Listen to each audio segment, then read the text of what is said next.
ഓരോ യാത്രകളും നമുക്ക് നിരവധി ചിത്രങ്ങളാണ് സമ്മാനിക്കാറുള്ളത്. ഓർമ്മകളായതുകൊണ്ട് തന്നെ ഇവ ഓരോന്നും നമുക്ക് പ്രിയപ്പെട്ടതായിരിക്കും.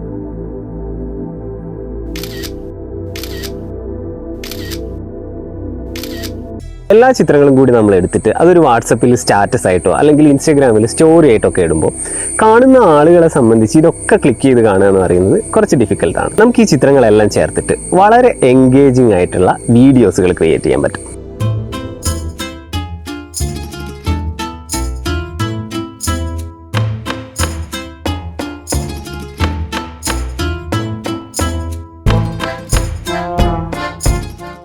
ഇൻസ്റ്റാഗ്രാമിലും അതുപോലെ തന്നെ വാട്സപ്പ് സ്റ്റാറ്റസിലും ഒക്കെ ഈയിടെ ട്രെൻഡിങ് ആയിട്ടുള്ള ഇമേജുകൾ ഇങ്ങനെ സ്ക്രോൾ ചെയ്ത് പോകുന്ന തരത്തിലുള്ള മനോഹരമായിട്ടുള്ള വീഡിയോകൾ നമുക്ക് എങ്ങനെ നമ്മുടെ മൊബൈൽ ഫോൺ തന്നെ ഉപയോഗിച്ചിട്ട് ക്രിയേറ്റ് ചെയ്യാൻ നോക്കാം. വളരെ യൂസ്ഫുൾ ആയിട്ടുള്ള വീഡിയോ ആയിരിക്കും. സ്റ്റെപ്പുകൾ മിസ് ചെയ്യാതെ കാണുക. നമുക്ക് നേരെ എഡിറ്റിങ്ങിലോട്ട് കിടക്കാം. ഈ എഡിറ്റിംഗ് എന്ന് പറയുന്നത് വളരെ സിമ്പിൾ ആയിട്ടുള്ള 2 സ്റ്റെപ്പുകളുള്ള ഒരു എഡിറ്റിംഗ് പ്രോസസ്സാണ്. ആദ്യം നമുക്ക് വീഡിയോസ് ആക്കി മാറ്റേണ്ട ഇമേജുകളൊക്കെ കമ്പൈൻ ചെയ്തിട്ട് ഒരു ഒരൊറ്റ ഇമേജ് ആക്കിയിട്ട് മാറ്റണം. ഈ ഇമേജിനെയാണ് നമ്മൾ വീഡിയോയിൽ സ്ക്രോൾ ചെയ്യുന്നത്. ഇത്തരത്തിൽ നമുക്ക് ഈ ഇമേജുകളെ കമ്പൈൻ ചെയ്യാൻ വേണ്ടിയിട്ട് നമ്മൾ പിക്സൽ ലാബ് എന്ന് പറഞ്ഞിട്ടുള്ള ഒരു ആപ്പാണ് യൂസ് ചെയ്യുന്നത്. അപ്പോൾ നമ്മൾ പിക്സൽ ലാബ് ഓപ്പൺ ആക്കിയാൽ നമുക്ക് ഇങ്ങനെയുള്ള ഒരു ഇൻ്റർഫേസ് ആണ് കാണുക. അതിൽ നമുക്ക് ന്യൂ ടെക്സ്റ്റ് എന്നുള്ളൊരു ഓപ്ഷൻ ഉണ്ട്. നമുക്കതിൻ്റെ ആവശ്യമേ ഇല്ല. സെലക്ട് ചെയ്യുക, ഡിലീറ്റ് ചെയ്യാം. ഓക്കെ, ഇനി നമുക്കൊരു ലോങ് ക്യാൻവാസ് സെറ്റ് ചെയ്യണം. അപ്പോൾ അതിന് വേണ്ടിയിട്ട് നമുക്ക് ടോപ്പിൽ ഇവിടെ ഒരു 3 ഡോട്ട്സ് കാണാം. അതിൽ ക്ലിക്ക് ചെയ്യുക. അപ്പോൾ അവിടെ നമുക്ക് ഇമേജ് സൈസ് എന്ന് പറഞ്ഞിട്ടൊരു ഓപ്ഷൻ കാണാം. അപ്പോൾ ഇതിൽ നമുക്ക് വിഡ്ത്ത് നമുക്ക് 1080 കൊടുക്കാം. അതുപോലെ നമുക്ക് ഹൈറ്റ് എന്ന് പറയുന്നത് നമുക്ക് ഒരു 4000 കൊടുക്കാം. ഓക്കെ, അപ്പോൾ നമുക്കൊരു ലോങ് ക്യാൻവാസ് കിട്ടി. ഇനി ഇതിലോട്ടാണ് നമുക്ക് നമ്മുടെ ഇമേജുകളെ അറേഞ്ച് ചെയ്യേണ്ടത്. അപ്പോൾ അതിന് വേണ്ടിയിട്ട് നമുക്ക് ടോപ്പ് ലെഫ്റ്റിലൊരു പ്ലസ് ബട്ടൺ കാണാം. ക്ലിക്ക് ചെയ്യുക, ഫ്രം ഗാലറി കൊടുക്കുക. അപ്പോൾ ഗാലറിയിൽ നിന്ന് നമുക്ക് ഇഷ്ടമുള്ളൊരു ഇമേജ് ചൂസ് ചെയ്യാം. ക്രോപ്പ് ചെയ്യണമെങ്കിൽ ക്രോപ്പ് ചെയ്യാം. ഇവിടെ പലതരം ആസ്പെക്ട് റേഷ്യോസ് കാണാം. അപ്പോൾ ഞാൻ 16:9 ക്രോപ്പ് ചെയ്തു. താഴെ ടിക്ക് ബട്ടൺ കൊടുക്കും. അപ്പോൾ നമുക്ക് വളരെ വലുതായിട്ടായിരിക്കും ചിലപ്പോൾ ചിത്രം വരിക. ചിത്രത്തിൻ്റെ സൈസ് നല്ല ഉള്ളതുകൊണ്ട് അപ്പോൾ നമുക്കിവിടെ ഇങ്ങനെ മൂവ് ചെയ്ത് കഴിഞ്ഞാൽ ഇതിൻ്റെ കൺട്രോൾ കാണാം ഇവിടെ. അത് വെച്ചിട്ട് നമുക്ക് ഇതിൻ്റെ സൈസ് കുറയ്ക്കുക നന്നായിട്ട്. എന്നിട്ട് നമ്മൾ വളരെ കൃത്യമായിട്ട് നമുക്ക് ടോപ്പിൽ അറേഞ്ച് ചെയ്യാം. സെയിം പ്രോസസ്സ് ബാക്കിയുള്ള ഇമേജുകൾ കൂടി ആഡ് ചെയ്യുക. വീണ്ടും ലെഫ്റ്റ് ടോപ്പിൽ പ്ലസ് ബട്ടൺ ക്ലിക്ക് ചെയ്യുക. എന്നിട്ട് നമ്മൾ ഗാലറിയിൽ നിന്ന് അടുത്ത ഇമേജ് സെലക്ട് ചെയ്യാം.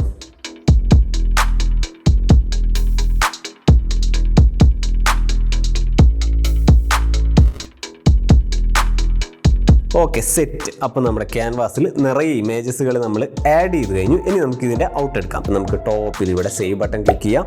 എന്നിട്ട് സേവ് ആസ് ഇമേജ് കൊടുക്കുക. എന്നിട്ട് സേവ് ടു ഗാലറി കൊടുക്കുക. അടിപൊളി. അപ്പോൾ നമ്മുടെ ഇമേജ് ഗാലറിയിൽ ഇനി സേവ് ആയിട്ടുണ്ടാവും.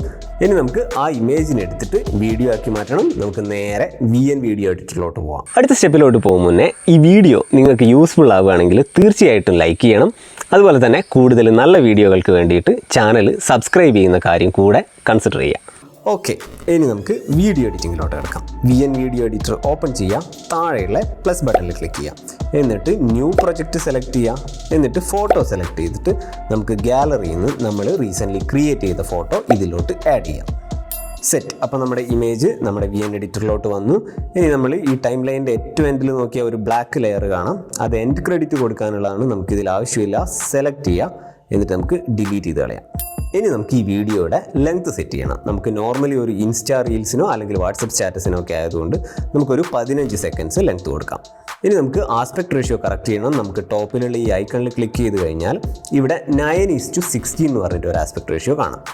ഇതാണ് നമ്മുടെ ഇൻസ്റ്റാ റീൽസിൻ്റെയും വാട്സപ്പ് സ്റ്റാറ്റസിൻ്റെയും ഒക്കെ ആസ്പെക്ട് റേഷ്യോ.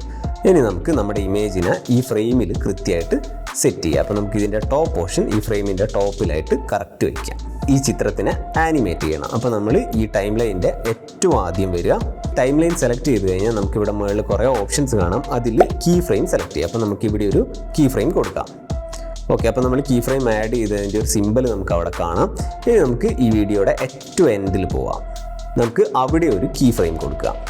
എന്നിട്ട് നമുക്ക് ഇതിൻ്റെ പൊസിഷൻ നമുക്ക് ഏറ്റവും എൻഡിൽ കൊണ്ടുവയ്ക്കുക. അങ്ങനെ പൊക്കിയിട്ട് ഇവിടെ ഏറ്റവും എൻഡിലെ പോയിന്റ് അവിടെ കറക്റ്റ് ബോട്ടത്തിൽ സെറ്റ് ചെയ്യാം. ഓക്കെ, ഇനി നമുക്കൊന്ന് പ്ലേ ചെയ്ത് നോക്കിയാൽ ഇത് വളരെ നൈസായിട്ട് ഇങ്ങനെ ആനിമേറ്റ് ചെയ്തിട്ട് മേളോട്ട് പോകുന്നത് കാണാം. ഇനി അടുത്ത സ്റ്റെപ്പ് എന്ന് പറയുന്നത് നമുക്ക് ഈ വീഡിയോയ്ക്ക് വളരെ എൻഗേജിങ് ആയിട്ടുള്ള ഒരു മ്യൂസിക് ആഡ് ചെയ്യണം.